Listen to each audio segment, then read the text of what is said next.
Hi ನಮಸ್ತೆ. ಇವತ್ತು Tamil Nadu style chicken ಚಿಂದಾಮಣಿ ಮಾಡೋದು ಹೇಗೆ ಅಂತ ನೋಡೋಣ.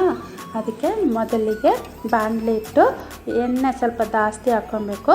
ಮತ್ತು ಸ್ಲೈಸಾಗಿ ಹೆಚ್ಕೊಂಡಿರೋ ಒಂದು 3ರಿಂದ 4 ಈರುಳ್ಳಿ ಮತ್ತು ಒಣಮೆಣ್ಸಿನ್ಕಾಯಿ ಬೀಜ ತಗೊಂಡು ಒಂದು 10ರಿಂದ 12 ಒಣಮೆಣ್ಸಿನ್ಕಾಯಿ, ಸ್ವಲ್ಪ ಕರಿಬೇವಿನ ಸೊಪ್ಪು, ಸ್ವಲ್ಪ ಕಾಯಿ ಸಣ್ಣಗೆ ಹೆಚ್ಚಾಕೋಬೇಕು.